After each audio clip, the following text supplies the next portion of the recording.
Well, you'll see in your bulletin this morning that we have the pleasure today of introducing Juliana Joyce, who is the head of school for the St. George Classical Academy, who has joined us here at First Church.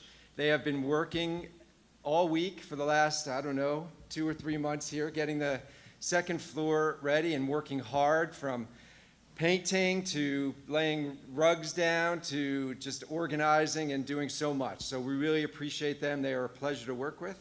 So I want to introduce Juliana this morning.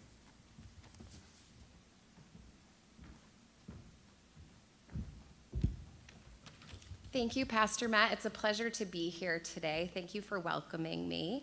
I'm Juliana Schneider Joyce. My husband, James, hoped to join me, but he was not able to. So I just thought I would tell you a little bit about myself and my journey to this place, and then I'll tell you about St. George Classical Academy and the sort of scope of this project. And so, like all of us, our journeys begin as children. I was raised in a family by parents of faith. My father is an Eastern Orthodox priest. My mother is a teacher, and so our lives were oriented towards God and towards serving others. And it isn't a surprise that I, too, became a teacher, because I think that's a natural path when you're used to ministering to people and showing hospitality. And so I have been within the public schools for over 20 years as an elementary teacher, and then the last 10 years as an administrator, as a principal, where I was in Acton, Boxborough, and most recently in Hamilton, Wenham. And I was particularly attracted to being an elementary educator because of the way that you can make connections between all of the different areas of learning, the integration between social studies and the literature that you choose, and you help kids make sense of their worlds through those connections. But I always felt limited to the way that I could actually teach children and the context that I could put their learning into. And this whole part of our children, their spiritual selves, I was never really able to attend to as a public school educator. And so I knew that I was on a journey, and I started learning about classical education. Over the last 10 years, I've visited many schools across the country and wanted to particularly learn about what that looked like at the elementary level.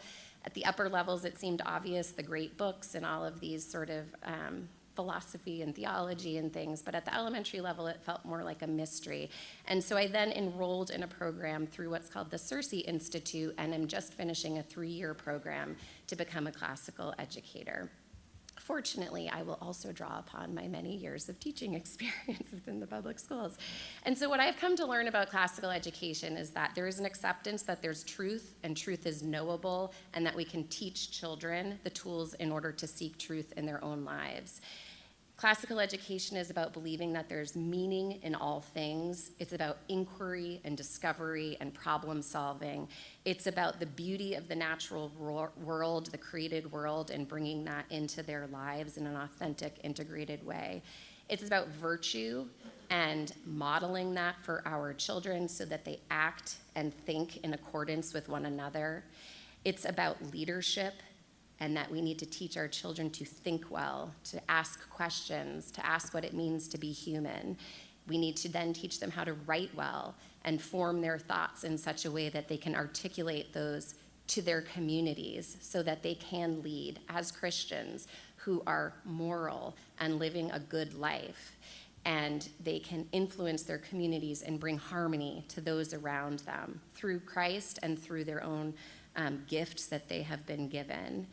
It's about the beauty of the world and creating an elevated environment in which they can learn. It's teaching them habits to have the foundation for their lives. It's about choosing curriculum, books, art, music that is worthy of our attention.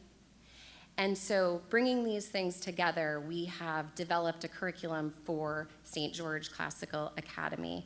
And we will do this by integrating their faith into all aspects of the day. Faith and religion is not something that should live within a couple of catechisms. It's something we need to start our day in prayer. We need to thank God for the gifts we've been given. We need to ask God for help when we have struggle. We understand we have discord. We need to resolve that with God's help. We need to teach the historical context in which books live so that we understand the past and the connection of the past to the present and the future. We need to teach them science in ways where we're asking questions about what we ought to do, not what we can do. And so all of these things will make up the curriculum of St. George Classical Academy. Last April, we incorporated as a 501c3. This dream sort of got legs in our church kitchen, actually. I was sharing the vision as I had over the past few years, and I think everyone can relate to this. There's been struggle, and there's been struggle in public schools through COVID and all sorts of things. And I think having something to look towards that gives us hope and inspiration was an incredibly important piece of this vision. We can get so caught up in the distractions. And so this dream caught legs. Others got involved within our congregation and then beyond. And so we spent last summer creating content for our website, thinking through the curriculum, talking with people, networking. And then this past January, we were able to launch our website.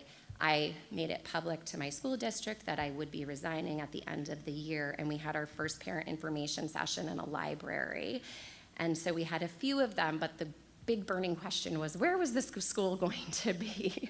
So the school really needed to land in a beautiful place, and we had looked at so many different places and options, but there were so many challenges and obstacles. And so we learned of the First Church Congregation in Boxford, and what a blessing it was. And we met and we prayed, and through your prayers and your hospitality and generosity, we were able to secure this property. And it's so uplifting because most of all, I always say life is about relationships, and the relationships that we've begun to establish here are truly inspiring, and we are so incredibly grateful to begin here with you on this beautiful property in this beautiful space, and our hope is to be able to contribute to making it more beautiful in the ways that we can do that. So we have hired 4 teachers. We are starting pre-K through grade 7. We have 20 students enrolled, which I said was my original goal, although I'd really like 30. So this summer is working towards continuing to have conversations and network. We have an open house August 4th. We will have multi-age classrooms, and so kids will be grouped in grade level spans. And again, we'll open September 4th. And so I just wanted to say that this project really is a monumental effort, and it has been by the grace of God. And it's a roller coaster, obstacles, but then God reveals himself through the generosity of so many people, and it has truly been uplifting. And I want to just end again by thanking you and Pastor Matt, and just for this opportunity to hopefully be able to educate children, create community, and glorify God in this way. So thank you.